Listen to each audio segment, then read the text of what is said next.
আসসালামু আলাইকুম রাহমাতুল্লাহি ওয়া বারাকাতুহু। সুপ্রিয় সম্মানিত দর্শক শ্রোতা, আশা করি মহান রব্বুল আলামিনের দয়ায় আপনারা সকলেই ভালো আছেন। সুপ্রিয় সম্মানিত দর্শক শ্রোতা, আজকে হজরত ফাতেমা রাদিয়াল্লাহু তাআলা আনহা থেকে একটি ঘটনা বর্ণনা করব। ঘটনার শিরোনাম হচ্ছে খাবারে বরকত। চলুন ঘটনাটি শুরু করা যাক। হজরত জাবের রাদিয়াল্লাহু আনহু ঘটনাটি বর্ণনা করেন।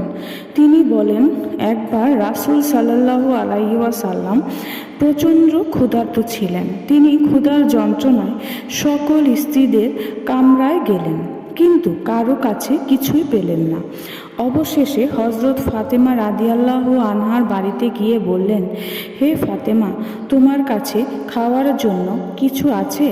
হজরত ফাতেমা রাদিয়াল্লাহু আনহা বললেন, হে আমার পিতা, আমার কাছে এই মুহূর্তে কিছুই নেই। রাসূল সাল্লাল্লাহু আলাইহি ওয়াসাল্লাম চলে গেলেন। হজরত ফাতেমা রাদিয়াল্লাহু আনহার প্রতিবেশিনী তাকে কিছু গোশত এবং 2টি রুটি হাদিয়া দিল।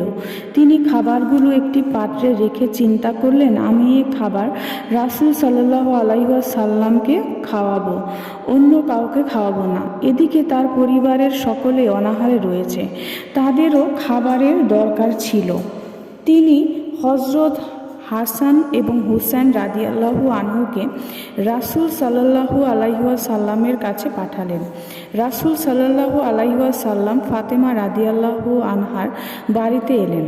হজরত ফাতেমা রাদিয়াল্লাহু আনহা বললেন, হে আমার পিতা, আল্লাহ আপনাকে কিছু খাবার পাঠিয়েছেন, এগুলো আমি আপনার জন্য রেখে দিয়েছি। রাসূল সাল্লাল্লাহু আলাইহি ওয়াসাল্লাম বললেন, নিয়ে এসো আমার কাছে। হজরত ফাতেমা রাদিয়াল্লাহু আনহা বলেন, আমি খাবারের পাত্রটি নিয়ে এলাম, কিন্তু ঢাকনা খুলে আমি বিস্মিত হয়ে যাই, অবাক হয়ে যাই, কারণ পাত্রটিতে রুটি আর গোশতের ভরা ছিল। আমি বুঝতে পারি এটি আল্লাহর রহমত। আমি মহান আল্লাহ তাআলার শুকর আদায় করি।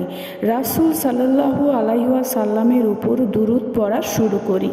এভাবে করে আমি রাসূলের সামনে খাবার পেশ করি। রাসূল সাল্লাল্লাহু আলাইহি ওয়াসাল্লাম খাবার দেখে বললেন, আলহামদুলিল্লাহ। এরপর বললেন, এত খাবার তুমি কোথায় পেলে? আমি বললাম, আল্লাহ তাআলা এই খাবার দান করেছেন।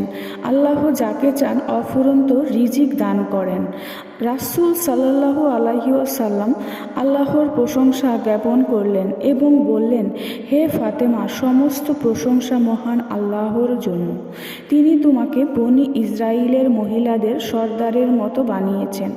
হযরত মারিয়াম আলাইহি ওয়াসাল্লাম তোমার মতো ছিলেন, কারণ যখন তাকে আল্লাহ তাআলা খাবার দিতেন, তখন যদি তাকে জিজ্ঞেস করা হতো, তুমি এই খাবার কোথায় পেলে, তিনি বলতেন, আল্লাহ আমাকে দান করেছেন। আর আল্লাহ যাকে খুশি তাকে অফুরন্ত রিজিকের ব্যবস্থা করে দিতে পারেন। তারপর রাসূল সাল্লাল্লাহু আলাইহি ওয়াসাল্লাম সকলকে নিয়ে একসাথে খাবার খেলেন। হজরত ফাতেমা রাদিয়াল্লাহু আনহা বলেন, খাবার খাওয়ার পরও পূর্বে যা ছিল তাই রয়ে গিয়েছে। এরপর তা প্রতিবেশীদেরকেও দিলাম। আল্লাহ তাআলা ওই খাবারের মধ্যে অনেক বরকত দান করেছিলেন। সুপ্রিয় সম্মানিত দর্শক শ্রোতা, আজকের ঘটনাটি এই পর্যন্তই। ঘটনাটি যদি ভালো লেগে থাকে অবশ্যই চ্যানেলটি সাবস্ক্রাইব করবেন, লাইক করবেন, কমেন্ট করবেন এবং বেশি বেশি শেয়ার করে দিবেন। সবাই ভালো থাকবেন। আল্লাহ হাফেজ।